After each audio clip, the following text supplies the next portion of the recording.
Welcome to the Rising Society podcast. I am Shane Kennedy. I'm Nico Galliano, the rejected gentleman.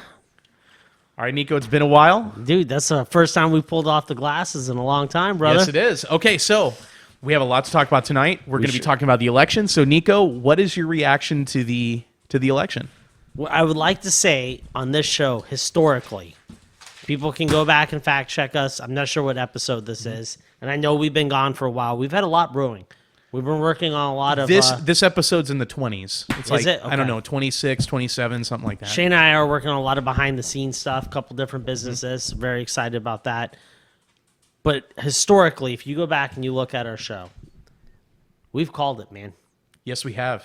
Every fucking time. That Joe Biden would not be the nominee of the Democrats. Which I was wrong on. So we don't always agree on everything. Yep. I said I thought it was that they were going to replace him with Gavin Newsom. I was not correct about that.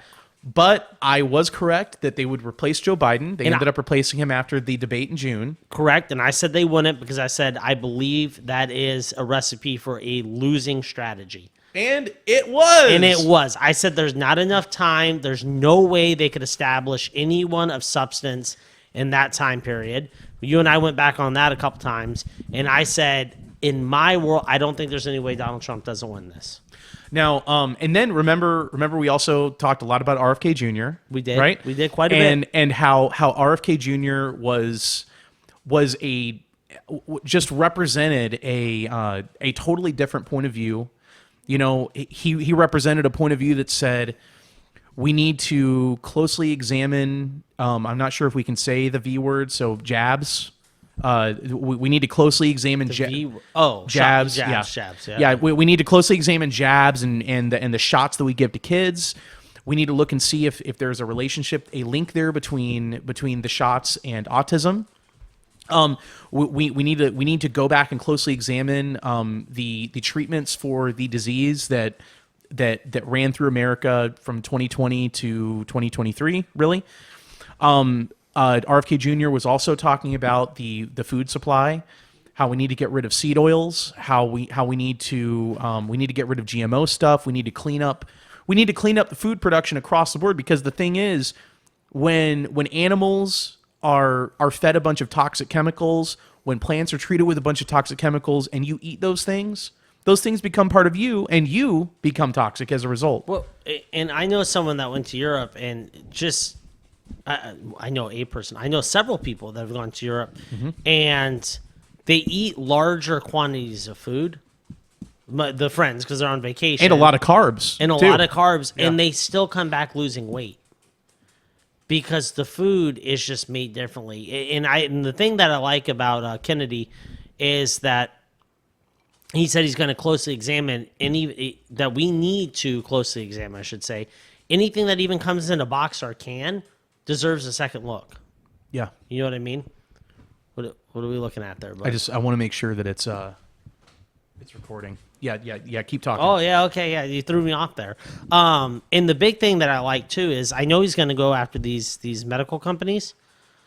You've really thrown me off. He's going to go after these medical companies. And the big thing is, like, do you know, and it was him that said this, he figures it's somewhere about 30% of all over-the-counter medicine, okay, for your everyday ills aren't effective. They're placebos.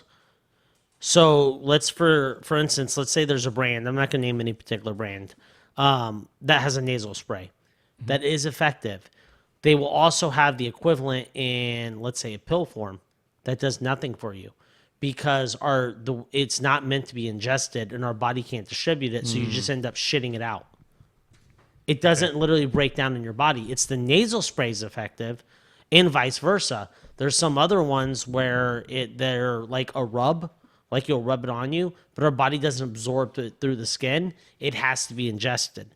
So there's a lot of medicine like that where these companies are making hundreds of millions of dollars off these products that simply aren't doing anything for you. Yeah, and you know, the thing is, they will always argue, they'll say that we have the FDA, we have the CDC, we have all these government bodies that are here to regulate the pharmaceutical industry to protect us from the snake oil salesman. Correct. You know?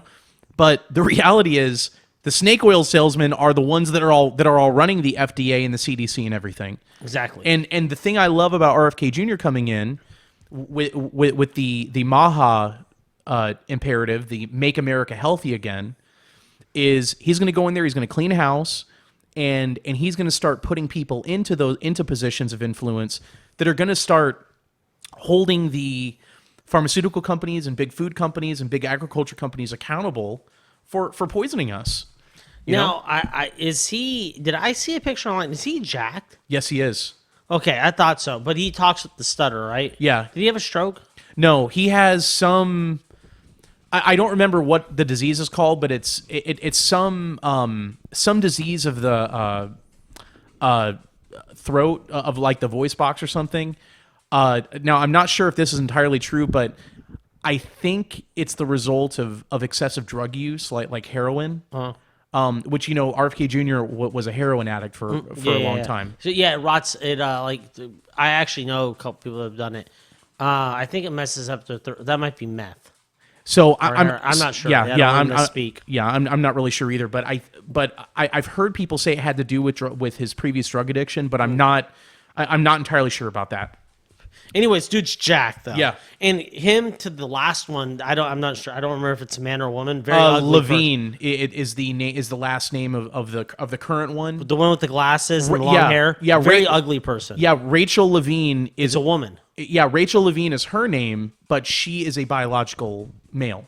Or she she was born a biological male, and then she I don't know if she had the surgery or not, but she. I didn't know that. Yeah. I just assumed it was an ugly woman. Yeah. So the thing is, when you compare the person who is currently our the head of the Department of Health, and she or he is a very thick person, right? They're thick, very, very thick, very unhealthy looking. Okay, yeah. And then you compare that to you compare that person. I'm not even going to try to gender them. To Robert Kennedy Jr. Oh, and it's like night and day. Yeah, that's crazy, man. Yeah, absolutely crazy. Yeah. So okay. So we covered RFK Jr. Yeah, and let me just say real quick before we move on to that, I'm very excited about that. Very excited. I think America needs that kind of kick in the ass to be like, we're just poisoning our people with this food supply. And I'd like to give a shout out before we move on to the next thing, that after a very, very, very long time of being a fan of this guy, grassroots efforts, like you and I'm talking out of high school, man, in high school, right? Our first, like, not just mimicking what our parents say politically, like our first political, you and I actually being like thinking about it, right? What were we? I would have been 16, right? Yeah, this would have been in like 2007 you or would have been like 2006. 23 or 25. Bull. No. At that you're time, so much older than me. No. At that time, I would have been like 18. Yeah, so you were like 18, 19. I was 16, and we were just getting to politics. And I remember like following you around because you were going to all these things, so you drive me and stuff. And I remember, I was like, dude, this Ron Paul guy, he's my guy. This is my guy. And to this day, I still have not agreed with someone more politically than I have Ron Paul. He just reminds me of like a modern day Thomas Jefferson. Yes. And to see that Trump is going to have him as an advisor, as for the Department of Government Efficiency, apparently Elon Musk and Vivek Ramaswamy are supposed to be in charge of, dude. And then I think the role that Ron Paul's going to play, I think he's going to play the role of kind of like an advisor, like a consultant. They're just going to I guess call him up or something, or maybe offer to fly him up there. Pick his brain. Yeah. And they'll say, okay, so what would you rather we cut first, this Pentagon program or this Pentagon program? And Ron Paul will probably say both. Those three guys as an advisor, right? It's for the first time in a long time. It just feels good. You know what I mean? I know. Like you're like, it's time. I'm glad that it's played out the way it is, but it's time to get to work. Yep. Yeah. It's time to get to work. And the biggest thing I think the biggest thing facing America, or at least one of the biggest things facing America, is the fact that we are at war all over the world right now. Yeah. And the thing is, they try to say we're not, but we are. We're at war in the Middle East with Israel, basically fighting a proxy war against Iran and Hamas and For all intents and purposes, that's and exactly the what's PLO and happening, everything, and our proxy is Israel. Then we're fighting a proxy war against the Russians in Ukraine, right? And then there are also conflicts all over that we don't really talk about, like the Ethiopian civil war that's going on right now. Nobody ever talks about that. There's the war against the Houthis that continues on, right? And so the thing is, Americans don't want to be at war. They simply don't. And the thing is, still a large segment of the Republican Party, they are pro-war.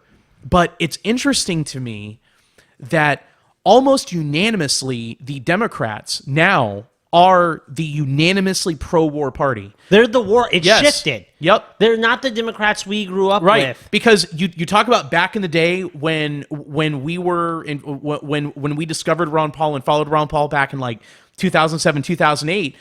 Lock, stock, and barrel, every Republican, they loved war. They loved it. They didn't know a country in the world that they didn't want America to invade. Putting boot in ass. Yep. That was their motto. But the Republicans at that time loved the Patriot Act. They loved the idea of the NSA and the federal government spying on everybody. War. Yep. They were all about it. When did the liberals lose their minds? They used to be the ones that are like, we can't control speech. We want smaller government. We hate war. And at some point, it just flipped. And they're like, hey, Republicans, take everything good socially that a moderate or a libertarian could agree with. Take all our social values, and you can have those too. So now what do they have? They just have insanity. Right, yeah. They have insanity. Well, and that's the thing. To me, the redeeming quality of the left used to be that they were in favor of civil liberties, right? Mm-hmm. And they were in favor of peace. They didn't want America to be at war everywhere, all over the world, all the time. And now it's so fascinating that Republicans are the ones who are skeptical of the national security state spying on us, right? Mm-hmm. And Republicans are now the ones, or it's more socially acceptable among Republicans to be anti-war now. If you're a Democrat, you are in favor 110% of the federal government spying on every American citizen ubiquitously, and you love it. Having companies, if you're a Democrat, forcing companies to control speech, right? Because we don't like it. Yep, Democrats love that now. Love that shit. And here's the thing, and they love war. They absolutely love war. They are the party of the deep state. They are the party of the weapons manufacturers, and they're a party at war against the working class, right? Yeah, and here's the wild thing, dude, that I don't understand is Republicans are very slow, right? They're slow people. In more ways than one. Yeah, right? They're very slow. But what they do very well is they learn from their mistakes. Mm-hmm. So, here's what I understand is the liberals were willing to play a game of nutrition, right? For a very long time, they eroded away at it like a rust or a cancer. A game of attrition? Attrition. I'm sorry. Yeah, okay, I'm sorry. Whoa. Those it's the third one. It hits quick, man. Well, and you were also probably thinking of Maha too. Oh yeah, I'm still just pumped up right now. So yeah, so they're willing to do that, but then right at the end, they let their party get hijacked by radicals, and they're like, we can't wait. We're gonna get it now. We got to go for the throat now. I truly believe, and I mean this, if they would have played this differently over the last 4, potentially 8 years, played it a little differently, and they would have won this election, I don't know if we see a Republican in the White House for a long time. You see, I disagree with that because I think the change that we've seen in the Democrats was incubated during the Obama years. Because we got to remember something. Barack Obama dropped more bombs than any U.S. president in history. Barack Obama ordered the drone killing of American citizens in the Middle East who had committed no crimes. Right now, they were.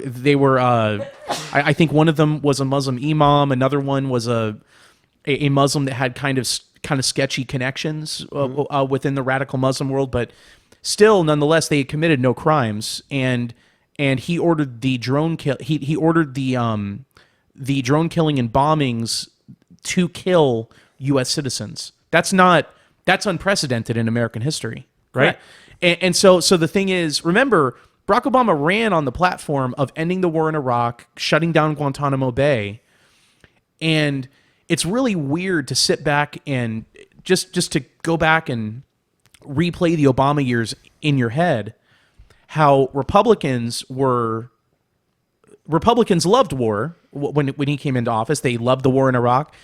They loved Guantanamo Bay. They loved the idea of waterboarding and torturing people in Guantanamo Bay and in other black sites around the world. And Barack Obama ran on ending those things. Well, he got into office, and either he lied to get into office, or he got into office and changed his mind and said, no, you know what? The war, these wars are actually a good thing. The war in Afghanistan, the war in Iraq, we're gonna do the surge, we're gonna do all this stuff. And over time, Barack Obama helped convince Democrats and evangelized to Democrats the notion that spying on U.S. citizens by the federal government is okay, and that perpetual war all over the world and perpetual bombing all over the world is okay too. See, and here's and why Democrats internalized all that craziness. Here's why I hold to my stance. I don't think people, one, either care enough or are smart enough. I don't think they actually care about, they say they do, but historically, even with the Republican Party over the last, we'll go 40 years, and the Democrat Party, they don't care about us war until it affects the economy as much as people think. We don't care about these people until it hits the pocketbooks here, and they don't care about government spying on them.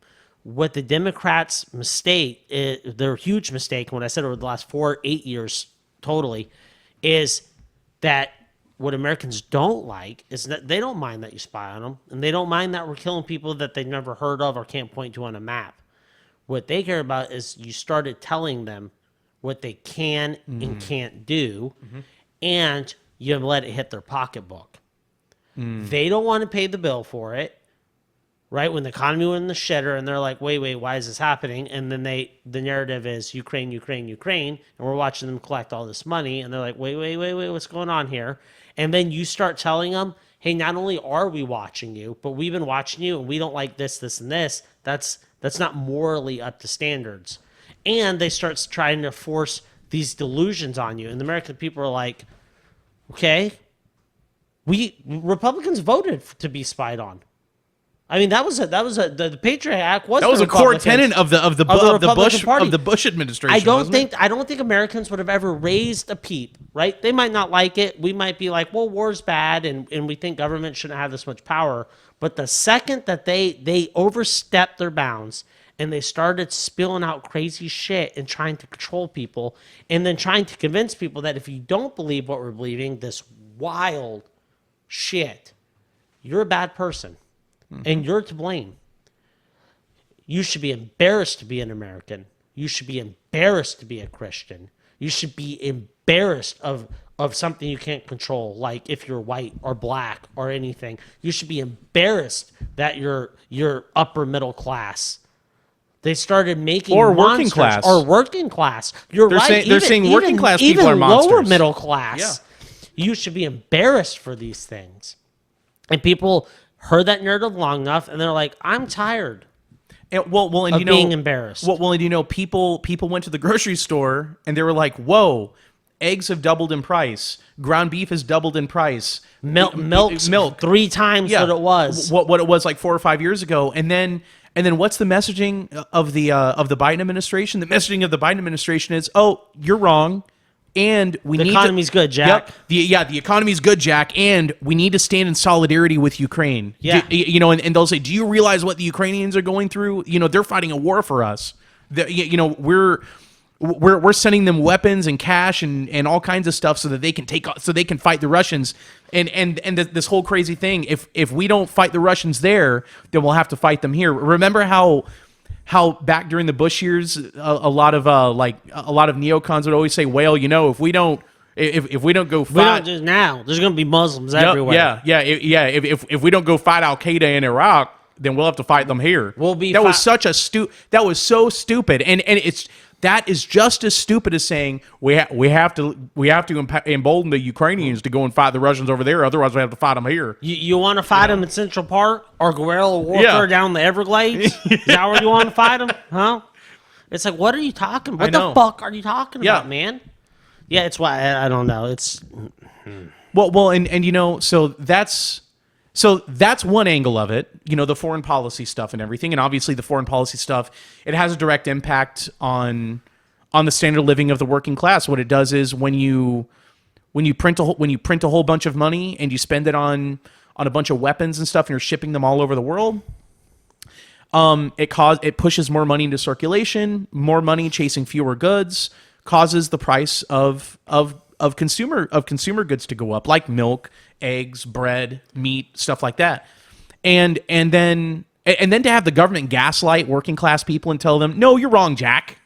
Yeah. You know, and then to know that our president's clearly cognitively in decline. And then for them to try to gaslight us and say no, Joe is sharp as a tack. Dude, and that's another key area.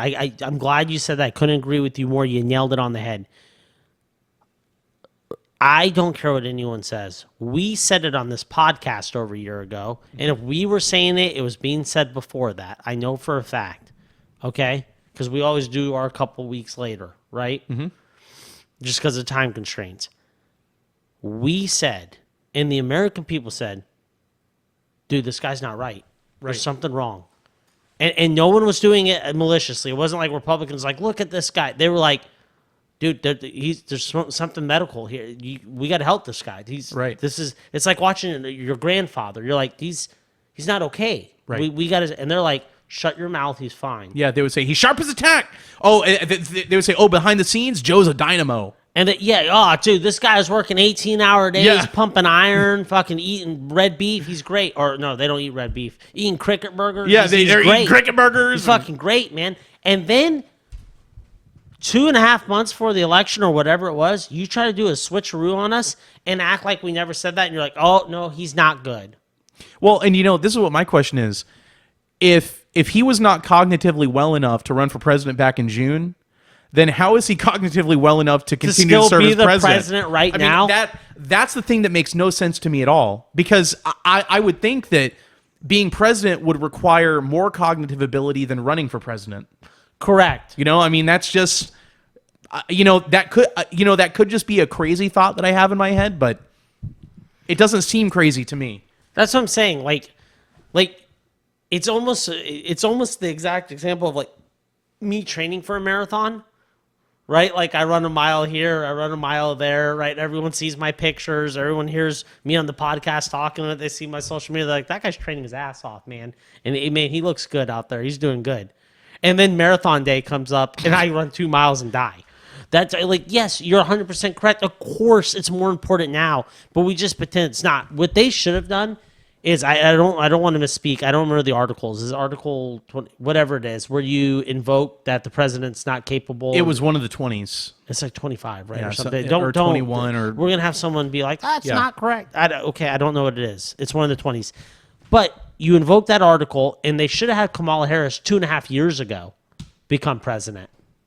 Yeah. And then have her run against Donald Trump. I don't know why they didn't do that. Do you think Joe sabotaged us on purpose with that last speech? Well, I can tell you this. I think he sabotaged things by wearing that MAGA hat. You remember? No, what?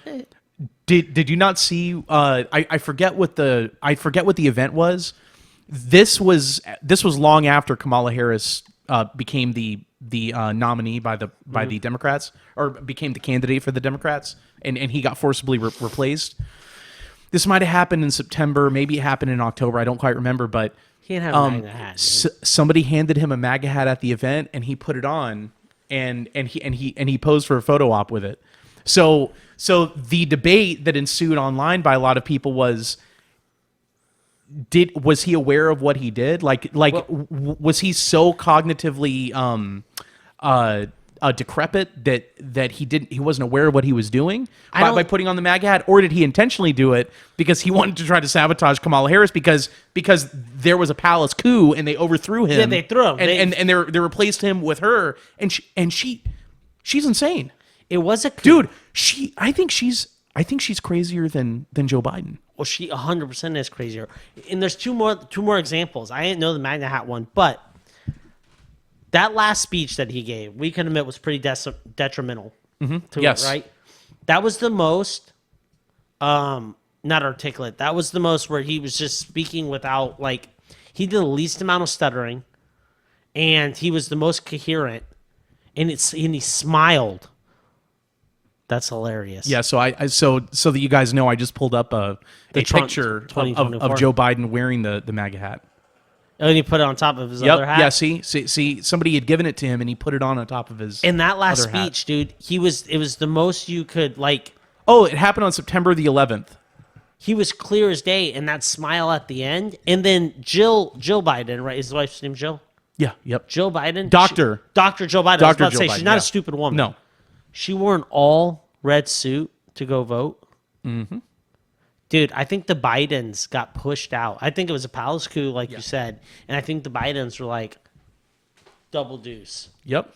And I think they're like, all right, you sons of bitches. And I'm not trying to be a conspiracy guy, but I think the Bidens, I've got they no weren't problem going with out with the conspiracies. whimper. You know what Yeah. I mean? I think they're like, all right, we got something for you guys. Well, and this is the thing. Based upon just what we know about the Biden family, you know that they're willing to play dirty. Yeah. You They know, all like are. for fun. Just look at what Hunter Biden does for fun. For fun. He slaps for ho- shits and yeah, gigs. Yeah. He slaps hoes and smokes crack. You know, I mean that Literally. You slaps hoes and smokes crack. This is the thing. Based upon those two things we know about him, we know that he's willing to get down and dirty. And you don't think that he learned know? that from Daddy? Yeah. You don't think old Daddy taught him a few tricks? Yeah. Dude, it's wild. Oh God. Yeah, We'll no. see what happens. But let's talk about what actually led up to that. So we kind of went for the candidates. We can agree we had a red wave. Oh yeah. And by red wave, I mean a bloodbath. Well, and this is the thing. Ultimately, it was working class Americans transcending all the little racial and gender based demographic groups that all the DC pundits like to try to categorize everybody into. Mm-hmm. This was basically this election was basically the working class voted overwhelmingly for Donald Trump, and then the kind of like the core base of Harris voters were college educated people that earned six figures or near six figures. Or single white women that are depressed. Yeah. They turn out in Well, droves. no, actually, white women voted. The majority of white women voted for Donald Trump. Not single. So that I haven't seen. Single white women that Yeah. are on Prozac. So that I haven't seen. But Yeah, ones that have no desire of getting married or having babies. now something that I was talking to a friend of ours. I was talking to our friend Shannon, who's been on the podcast before. He's been on twice, yeah. Yeah, and hopefully he'll be on again soon in the next few months. But I was talking to him and I told him I said get ready. So get ready because the next boom in America is going to be a therapy boom. Oh, yeah. Yep. Wine sells through the roof. Yep. I told him that election I night. imagine you're not going to be able to adopt a cat for 2 years. Mm-hmm. They're going to have a waiting Oh, they're list. going to be on back order. Oh, yeah, and they need that because cats are like a big thing. Like there's a plethora of them. Yeah. So I imagine cats, you're not going to be able to find one SPCA. They're going to all get adopted out. Wine, not going to be on the shelves. Vibrators, probably through the roof. Like I can see these are three things where I just feel like there's probably going to be a huge shortage of. So if you're going to invest in anything, I would suggest wine and women's pleasure objects. Now, And there will be a whole for the next 4 years. There will be a lot of guys not getting laid. oh yeah, the 4B movement. Yeah. Well, and Dude, that was my favorite thing. Did you see that meme where they're like, well, if we can't have abortions, we're not going to have sex anymore. And the guy's well, that was always an option. That's the whole point. And you know, and the thing that they're saying is that they're going to be much more scrupulous with the men that they choose to have sex with. Yeah. That's the whole point. That they're going to be much more scrupulous, and they're only going to do that with men that they have long-term prospects with, that they wouldn't mind having a child with, and that they would be in a long-term relationship with. And the thing is, welcome to the conservative party. Yeah, exactly. Yeah. So you know, the thing is, the 4B movement, that's going to end up turning a lot of these women into conservatives. Yeah, exactly. So at the end of this, the consequence of this will be there will be a lot of happily married women out there with children. Yes, a lot of families, and hopefully nuclear families. You know what? I'm going to make a prediction. Before Donald Trump's administration is up, I'll bet you that Taylor Swift gets pregnant. Oh God, dude, she's horrible. But you know what though? She'll probably get pregnant, and that will probably make her. You know, her maternal instincts will probably kick in, and it will end up making her more moderate. I would love to read some psychological studies on why she's so popular, like some actual data driven. Well, have you ever heard the theories about Taylor Swift? Oh, dude, are you gonna say she sold her soul to the devil? Okay, I think she might be a witch, but let's table that for a moment. Can we table that one? Yeah. Okay, but thank you. I think there is a good case to be made there, but let's just table that for. Yeah, let's do table. Can we table that? I don't think I could fucking handle that. Okay, all right. So listen. So there is a theory out there about Taylor Swift that the algorithms are the things that actually made her popular. That the algorithms, and then also basically the selection of her and kind of the cultivation of her by the music industry from the time that she was very young. Now remember something. Her dad, you know, there's this whole mythology about Taylor Swift that she grew up on a Christmas tree farm, that she grew up like working class on a Christmas tree farm or something. Well, her dad is actually has always been like a Wall Street stockbroker. Did he own a Christmas tree farm? He did own a Christmas tree farm, but probably is like an investment, you know? Okay, yeah. But that was not his mainstay. His mainstay was probably hustling like pieces of paper, to people. My guess is if you've ever seen The Wolf on Wall Street, that's your dad. Jordan Belfort's your dad. Yeah. Well, no. If you've ever seen The Wolf on Wall Street, my guess is that's probably like a tame version of her dad in the movie.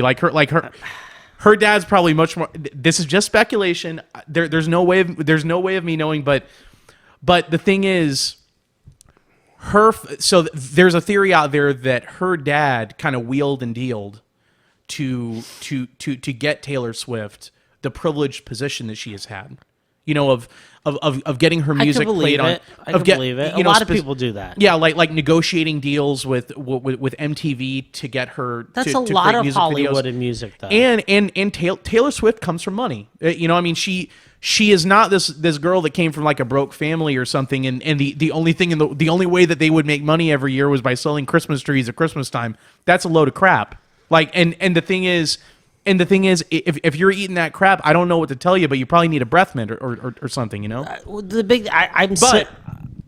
But just so the conspiracy theory about Taylor Swift is that she was essentially promoted intentionally by the music industry, and then social media became big, and then there were like backroom deals between the music industry and the social media companies, and the algorithms pushed her music out to everybody to artificially make her popular. Yeah, I truly believe that. Probably. I mean, I could buy into that. I'm simply not educated on Taylor Swift. I know very little about her. I know she started off country, then she went to kind of like pop, I think, and now is she rap? I don't know. I don't listen to her music.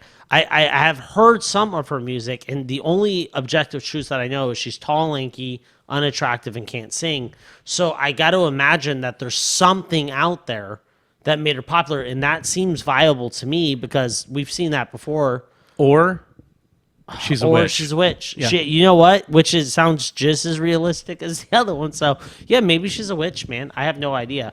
I just know I don't know why women are so obsessed with her. Like I know, like women like they cry in her presence. Like she comes up on stage and these women physically start crying. Well, I think with Taylor Swift, she's the. I like think the boss babe. Well, I think her image is the embodiment of what the feminist movement tries to tell women they ought to be, which is this boss babe who's kind of in control of everything, who's in command of her fortunes and everything, but is still feminine. Like you know how they'll promote videos of Taylor Swift like knitting and stuff like that, and like No, I know cooking nothing. an I know omelet. nothing about her. Is she hoary or no? No, She's no, dating no. Travis Kelce. Well, Haven't they been dating a while? Yeah, I know yeah. nothing about I think they've been dating for a while, but I think Taylor Swift has had quite a few lovers. public celebrity boyfriends. Like, Okay, but that's not uncommon, I think right? one of the Jonas Brothers or all the Jonas Brothers. I'm not really sure. But But the thing is, she and then the guy. Do you remember what the guy's name is that's saying your body is a wonderland? body is a wonderland. I suck at pop culture. Dude. Oh, she dated the wolf kid from Twilight. That was the first big one, wasn't it? Oh, I remember that from when we were young. I remember that. Yeah. Taylor. I don't remember his name. Taylor Lawrence. No, that's not it, dude. That's a football player. Tyler Lawrence. Tyler something. The wolf kid. Okay. She dated John Mayer. Oh, know. yep. I remember that. And then Twilight. Wolf kid. The werewolf one. Wolf guy there. Not Rob Pattinson. Jacob Black. That's his name in the show, I think. Oh, Taylor Lautner. Lautner. That's that it. his name? Yeah, Okay. yeah. Taylor Lautner. So the thing is, Holy shit, he got fat, huh? yeah, she's had a lot. And again, I'm not a Taylor Swift expert or anything. The only thing I'm saying is that I think you are. no, You know a lot of shit, dude. Where'd that Christmas tree thing come from? well, that's kind You're a Swiftie. no, I'm not. You're no, a Swift. no. You're a Swiftie. No, so I would be in the camp that she's a witch. That's my take on Taylor. But So what? So was fucking Stevie Nicks, and we love her. She's the white witch. if she's a witch, I'm not a fan. You love Stevie Nicks. And you like Glinda. You like a lot of witches, bitch.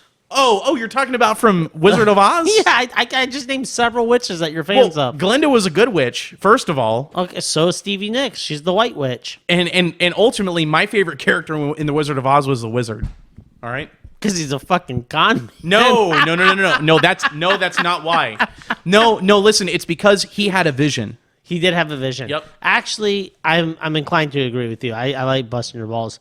The wizard is the best character because he brought stability to Oz when there wasn't any. Yep. And it showed that a regular man that can step up to the actions, that actually has no magical powers with just enough will and determination. So you want to know something? So my theory about the Wizard of Oz movie, I'm not talking about the books. Okay. The Wizard of Oz movie, I would argue that the main protagonist of the entire movie is Toto. Okay. Explain. Well, I mean, look at the movie from beginning to end. Who is the one that's continuously present in the entire movie? And then I think doesn't Toto even gets kidnapped by the Wicked Witch of the West? I think, doesn't he? Are you victim shaming? No. The thing I'm saying is that the Wizard of Oz it's a hero's quest of Toto's life. Does that make sense? A lot of people think it's the hero's quest of Dorothy, or it's the hero's quest of the Cowardly Lion or something. Well, no, actually, it's the hero's quest of Toto, and who's the one that ends up defeating the wizard at the end? Who ends up dethroning the wizard at the end? Well, the wizard's not the bad guy. Okay, well, who ends up dethroning him? He's not dethroned. Okay, well, okay. Who ends up overthrowing him? I mean, doesn't he go and like Who? remove the curtain? Doesn't he slide the curtain? Who removes the curtain? The dog. Toto. Yes, that's right. And the thing is, you know as well as I do, the one that defeats the other replaces the other, right? So the thing is, so I guess the thing I'm saying is, Toto ended up becoming the Wizard of Oz at the end. Okay. So by your logic, because I just want to make sure, because I'm really trying to follow along here. So by your logic, right, you're saying that Sam from Lord of the Rings is now fucking, what's the dark guy's name? Saruman. You're talking about Lord Sauron? Yeah, Lord Sauron. Sorry. Saruman was the wizard that Whatever, nerd. that Which joined his fucking side. one? So Sam is that guy? you're talking about Samwise Gamgee? Yeah. I'd be open to your argument. Explain. No, it's not my argument. Don't. I feel like I'm taking fucking crazy pills. I'd be open to your argument. Explain. No, fucker, this is your argument, and you just explained it. I don't know enough about the subject. You can't. What are you talking about? You knew his fucking name. You know enough about the subject. Well, so why are you saying that you believe now that Sam is the You protagonist just of the told entire me story? because the dog moved the curtain. He's the Wizard of Oz. Well, I'm telling you, the guy that destroyed the Toto, ring. no. Listen. All right. First of all, Sam is not the one that destroyed the ring. Yes, he is. He threw it in. If you remember, Gollum was actually technically the one that destroyed the ring. Okay. First of all, so you need to back it up. First of all, and second of all, remember something that Toto is the one who actually defeated the Wizard of Oz. Think about when you play a video game, like when you play Super Mario World, for instance. When Mario becomes Bowser.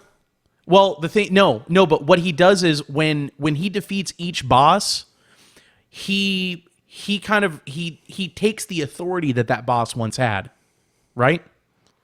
Like, for instance, with Bowser's imprisoned Princess Peach, right? Mm-hmm. So when Mario defeats Bowser, then he has the authority and power at that moment, to free Princess Peach. The authority and power to free her. She's the ruler. Right. So of Mushroom World. So he is the one who gets to choose if she will become the ruler or not. He does not get to choose. I mean, through his actions, technically, when he frees her due to his actions, yes, he frees her and she becomes the ruler once again. You're playing semantics. No, I'm not. So, yeah, you are because Toto doesn't become the fucking Wizard of Oz. The little munchkins, they run right to Glinda. Doesn't Glinda float her ass back in at the end and she's like, could have done this the whole time. But was Glinda the one who actually defeated the wizard? No, it was Toto. No one defeated the wizard. They fucking simply showed that he wasn't a giant green Power Ranger head. Right, and ended his power.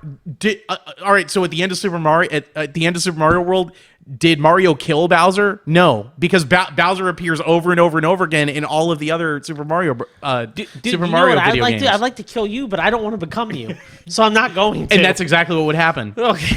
According to my logic. So okay? where were we at? Okay, I get what you're saying. So you said that Toto is the main protagonist in The Wizard of Oz. I'm so done with this one. We have to. And you said that you believed that Sam might be the protagonist in The Lord of the Rings, and I said I was open to hear your argument, but you said you couldn't articulate it at this moment. No, I can articulate it, shithead. Sam is the most critical character in that book, and if it wasn't for Sam, that ring would have never even made it to the top of that hill. He was the only one that could truly be unburdened by the ring. He supported his friend Mr. Frodo in getting the ring to where it needed to get to, right? I don't even know if it was his friend. Technically, I think it was his employer. Well, employer and friend. Sam was very loyal to Frodo. Yeah. So Toto was the main protagonist I'll let you on a in little The secret. Wizard of Oz. I'll let you on a little secret. Okay. Did you read the Lord of the Rings books? Mm-hmm. Well, I read the Wizard of Oz books. So I guess we kind of flipped because I know you haven't seen or you haven't read the Wizard of Oz books. I haven't. Yeah, I know you haven't. Which there's like 26 of them fucking things. You read every one of them? I read the first one. Of course you did. And you probably didn't even get through it, did you? I finished it. Okay. And actually, I have an interesting thing. This is totally off topic. The monkeys aren't even evil in the book. They're beholden to whoever has the lamp. So does that mean that Toto would be their rightful... No, Dorothy becomes... Commander. Dorothy's the one that asked for her 3 fucking commands. Because Toto gave her... Because Toto passed it on to her. It's because Toto can't fucking talk because he's a dog.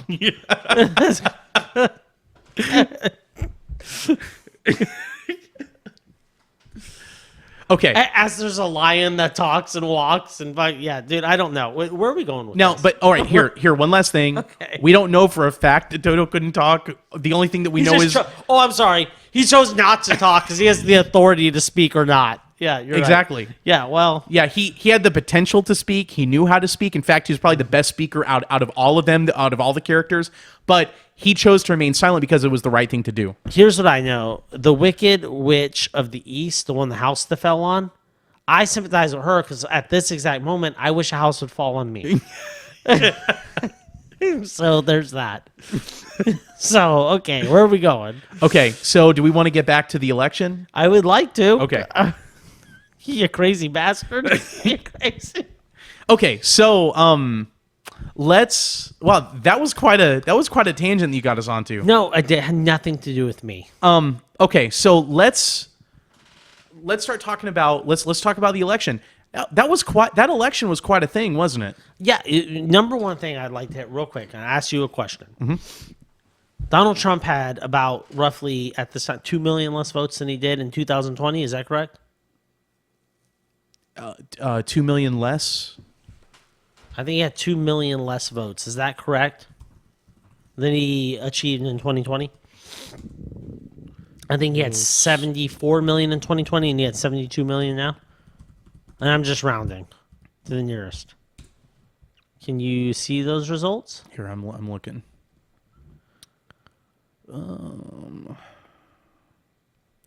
Start explaining to us. So, and then Kamala Harris obviously had what she had, which I believe was in the 60 million, 68 million, around there, or 65 million. Joe Biden had 81, 82 million. Mm-hmm. So you have to explain to me, because I know they didn't vote for Trump, and I know they didn't vote third party. So you have to explain to me, where did 15 million Democratic voters go? Did they just stay home? They didn't vote? 15 million people? Here it is. Okay. Okay, so in 2020. Okay, here. So let's start with 2012. In 2012, roughly 65 million people voted Democrat, roughly 60 million people voted Republican. Okay, makes sense to me. In 2016, roughly 65 million people, and for the record, this is for the president. So consistency between those two. Yeah, it's 65 million, 65 million. So in 2012, about 65 million people voted for Barack Obama for president. About 60 million people voted for Mitt Romney for president. Okay. Right? So Democrat, Republican. In 2016, approximately 65 million people voted for Hillary Clinton for president. And approximately, it looks like about 63, maybe 64 million people voted for Donald Trump for president. Some more consistency. Yep. So Hillary Clinton won the popular vote, but we all know that Donald Trump won the Electoral College vote in 2016. Now, in 2020, President Joe Biden, the single man who's received the highest number of votes for president than ever. Any other human, most popular than any president. other person ever. President Biden received 82 to 85 million votes. I'm not exactly sure based on this graph how many that is. I think it was about 82 million. Okay, so like 82 million votes for president is what Joe Biden received. And then President Trump received about 74 million votes. This is in 2020. Okay. Okay, now for 2024, there are still some outstanding votes that are still to be counted because California. Remember, our people in California, they still don't have their stuff together, right? So roughly about 65 million people voted for Kamala Harris for president in this year, 2024, and about 72 million people voted for President Trump. So we are looking at quite a few more voters, or in 2020, a whole lot. About 15 million. Yeah, about 15 million, a little bit more than that. 15 million more people voted in the 2020 election than in any of the elections prior. Yeah, but I guess or that after. would be true for technically if you go from 63 million Republicans to 74 million Republicans, you're looking at about 11 million people there. From 2016 to 2020. So in 2020, just literally a lot more people voted. Yeah. Because even in this election, he dropped off. Or there were just a lot more ballots cast. But my point, that's the one thing we know for sure is that there were a lot but more by that ballots graph, cast. Republicans. Okay, Republicans grew over the last two elections. Democrats massively grew and then shrunk back to their standard of 65 million that they've consistently held. But remember, for president, a lot of people are willing to cross party lines, right? Yeah. So that's a very interesting thing. It's an anomaly. We have no idea what's at play Yeah, here. but they didn't cross party lines. They just fucking appeared. There's 15 million people that didn't vote. Donald Trump had less votes than he did in 2020. Yeah. So they didn't cross party lines. We are missing 17 million votes. 2 million from the Republicans and 15 million from the Democrats. So you're telling me 17 million people stayed home on election day. Well, I mean, 17 million, Shane, said, nah, we're not going to vote this year. it's quite a mystery. I don't think it's a mystery. The only thing I think we can say for certain is that like 15 to 17 million more ballots were cast in 2020 than were cast in this election or in the previous elections. Did people just stay dead this election? They They didn't come out of their grave to vote this time. Well, this is one thing I'll say is Laura Trump, the daughter-in-law of President Trump. She's the wife of Eric Trump. She's the co-chair of the Republican National Convention, or of the Republican National Committee. And one of the things that she concentrated on this year, and a lot of people told her she was crazy for doing this, was what she called election integrity. So what she did was all over the country, she had vast networks of poll watchers who, and their only job was to watch the process of the ballots being counted and to keep an eye on if extra ballots were just being trucked in or something like that, for them to monitor those things. And they had lawyers on retainer all over the country. So if the people watching at the precinct saw something that looked weird, they were to immediately contact a lawyer, and the lawyer would come there and start documenting whatever needed to be documented, and would start interviewing whoever they needed to interview so that the RNC could sue the precinct or sue whoever they would need to sue. Well, that was taken very seriously this year, election integrity. And one thing a lot of people have said is that it's because of the work of Laura Trump that the elections this year were very secure, and there was election integrity, right? And so it made it much more difficult for any kind of malfeasance to take place. Got it. And of course, for the YouTube algorithm, I'm not saying that there was any malfeasance that occurred in 2020, of course, but the thing I'm saying is that this year it made it much more difficult for any kind of fraud or malfeasance to happen because of Laura Trump's focus on election integrity. You don't find it weird that all the states he lost last time in the middle of the night, like when we went to bed, Donald Trump was president. When we woke up, he wasn't. You don't find it weird that all the states he lost last time in the middle of the night, literally in the middle of the night, he won? Well, the only thing I'll say is Joe's a dynamo. Joe's the man. Yeah. Dude. I mean, the thing is, Joe is fucking the man. Dude, he was bringing people that were like, you know what? I've never voted before. I'm never going to vote again, but I'm going to vote for this guy. And literally, That was what happened. I mean, we can look at the data. They're like, I've never voted before, and I will never vote again. But I'm going to vote for this guy because he's a badass. Yeah. They're just like he wears his aviator glasses and eats Cool his Joe. ice cream. Cool Joe. You know, and the thing is he cares so much about Ukraine. Yep. He cares so much about the Ukraine. Mm-hmm. You know, and Ukraine is and the thing is Ukraine hadn't even happened yet. well, you know what? They still knew how much he cared about Ukraine. They knew he was and you know, and they loved it. You know, because you know the thing that a lot of Americans, you know, I think the thing that kind of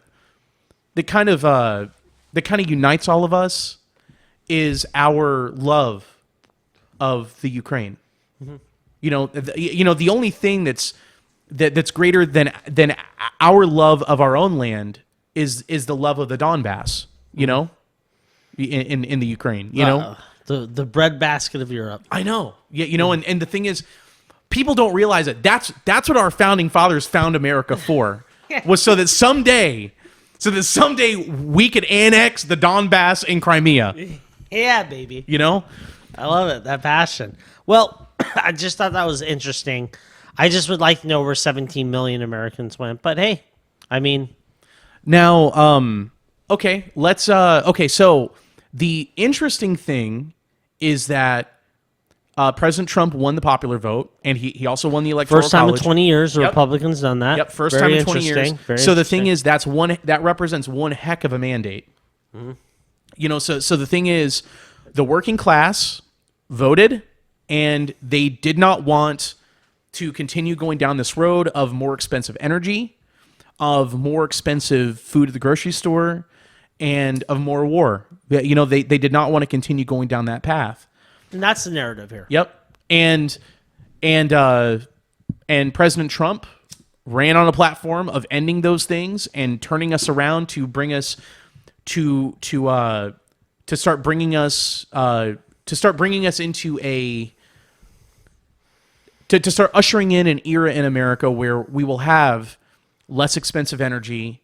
Hopefully we can lower the cost of food and most importantly, raise the wages and salaries of average Americans through increased economic activity and more productivity. Absolutely. Now the Democrats ran on the platform of we got to think about Ukraine. You know, that's the purpose of the United States is to support Ukraine. We have to support the we have to support we have to try to start a war with China over Taiwan. We need to continue spying on American citizens because they're dangerous. We have to we have to continue supporting the war in Ethiopia. Let me ask you a quick question. When Trump takes office, right, we know a lot of things. He's going to come out swinging quick. How do you think he handles the Ukraine-Russia situation? In your personal opinion, I know you're taking a lot of guessing work here. Yeah, so it's just a shot in the dark, but I think what he'll probably do is because the Russians tried to negotiate once, and we blew that. We up. torpedoed it. Yeah, we blew that up. We sent Bojo Boris Johnson over there to put an end to it. He literally flew over there, got off the plane, walked up to Putin, and got back on the plane and flew back. That was the negotiating. Well, he also flipped the bird to Zelensky too and told him, "Do not settle with these people." Oh, he told Zelensky, "If you like our money, you want to keep." And coming Zelensky in? was like, "Yes, I do." Yeah, he's like, "Yes, very much so." He's like, "If you want to keep getting that," he's like, "You keep your ass right there and keep doing what we say." So I think Trump will end up getting this thing resolved quickly. I think what'll end up happening is because remember, Russia's not giving that land back. No. Russia's not going to give it back because remember the terms of the deal that we sent Boris Johnson to torpedo. The terms of that deal was for was basically for the for Luhansk and Donetsk, the two republics in the two provinces in the eastern part of Ukraine that make up the Donbass, that they would that they would become independent states. So that So he's going to have them. So they have to be recognized as so. that they would be recognized as And independent then they'll states. just be Russian puppet states. Well, I mean, that is what some people would say, but the thing is, the people in those two territories are pro-Russian, right? So the thing is, They're Prussians. I pro-Russian. was messing with you. Yeah, the Prussians don't really exist anymore. But they are pro-Russian, and that's where the problem comes in with the current government of Ukraine, because the current government of Ukraine, which it's been this case since 2014. We've covered this. They're They're we've not covered this. favorable to the Russians. They're anti-Russian. They want to ban Russian music. They want to ban the Russian language. They want to ban all things Russian, and they want to solidify a Ukrainian. a separate Ukrainian identity. And the fact is that a separate Ukrainian identity, this is kind of a fairly new development in the history of that region. And when I say new development, I mean like within the past century. So in the western part of Ukraine, that's where you have people that have the Ukrainian identity. But then in the eastern Ukraine, where Donbass is, where Still very Luhansk- Russian. Yeah, they still identify as being Russian. A lot of those cities over there, including Odessa and all these places, were founded by Russian czars. You know, like that area is heavily Russian. So I think what will end up happening is we will formally recognize the Donbass, and we will probably formally recognize Crimea as being either Russian territory or as Russian protectorates, and then we will probably see some kind of a demilitarized buffer zone. You know, and I'm not sure how wide that would be, but I would imagine it would be pretty wide, where both sides would agree no military armaments and no military bases or trenches or any of that kind of stuff can be, or landmines within that certain. Yeah. So it might be like 50 miles, it might be 100 miles or something like that. Very similar to the North and South Korean border, you know, where they have the demilitarized zone, the DMZ. Right. So then Ukraine will then to the west of the DMZ, you will have the modern Ukrainian state, which will be the kind of like pro-European, anti-Russian state. But then to the east of the DMZ, which would basically be the Donbass, and then going down to Crimea, that area would be like the pro-Russian half of Ukraine, which would either be formally absorbed into Russia, like it had been, you know, prior to World War I and prior to World War II, or it would just be recognized as like a semi-independent Russian protectorate of some kind. And I think that's what they'll do. They'll do a little coalition with Russia. They'll be recognized. My guess, though, is a lot of the sanctions on Russia will probably remain, or maybe they won't. Maybe the Trump regime will say that they want to have like a reset, and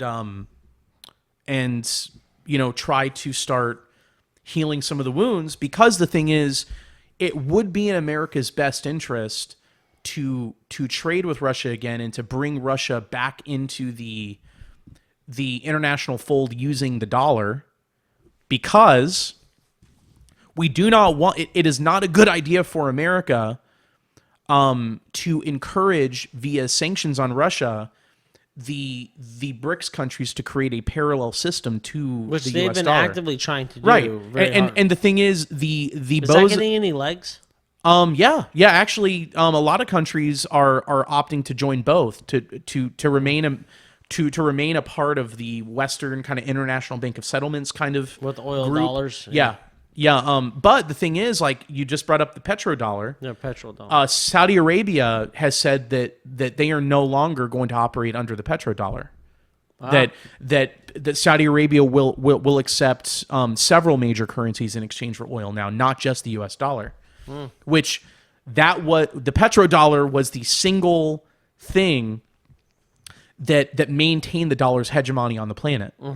And I think the reason the Saudis did that was because they looked at the world and they said, this is a really dangerous thing for us to keep empowering America, because what if America one day decides that they want to cut us out?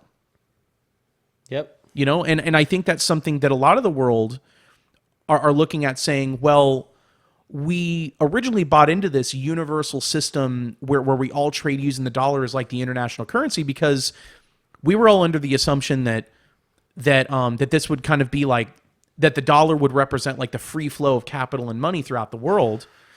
But now we're starting to realize America just uses it as a weapon so that they can aggrandize their own power. Yep. We're poor stewards of the Yeah. world economy. Yeah. No, I agree. And so what we need to do a lot of healing. Like we said, Yeah. it's time to get to work. It is. It's time to get to work.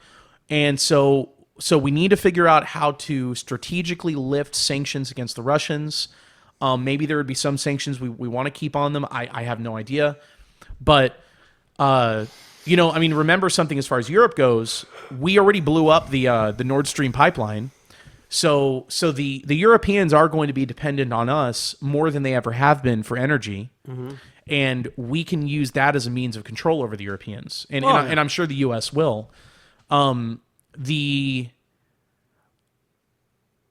think Germany will probably cease to be I think Germany will continue to be an industrial juggernaut, but I think its ability for its economy to get substantially bigger and more productive, I think will be limited, because after we blew up the Nord Stream pipeline, they no longer have access to vast amounts of cheap natural gas. Mm-hmm. And the thing is, it is expensive to ship natural gas from the United States to Very expensive. to Europe. So the thing is, it's going to be interesting to see.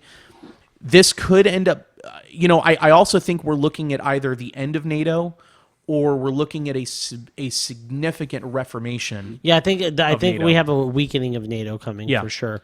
But no, man. Hey, I'm glad that we're doing this again. Me too. And I believe we're going to try to make this weekly again. So Yeah. to talk to our people. So that's awesome, man. This has been a really good one, man. It I has. enjoyed this. We It- even it- had that it was- little it was a good banner time catching up. where you were being weird as shit in the middle, and I had to point out that. Well, I was just trying to clear up your confusion about the Wizard of Oz, and you brought up the Lord of the Rings too. you just in became like your fit of a confusion. Disney fanboy. We were like, animals have souls and can do crazy shit. I don't believe that. Well, I mean, you just told me that, so that was cool. Now, in the fictional story of the Wizard of Oz, I do believe that Toto was the protagonist. Okay. Well, yeah, there we go. Yeah. All right, guys. Well, hey, this was awesome, Shane. Yep. Let's next week. Do we know what we're talking about yet, or have some general ideas? We're working on. Let's several, not disclose anything, because that means we definitely wouldn't be talking about if it. we say what we're going to talk about right now, there's 100% It's definitely not that's gonna not happen. what we're going to Yeah. talk about next week. So Okay, it was great catching up, and we will see you guys next week. Love you guys. Take care.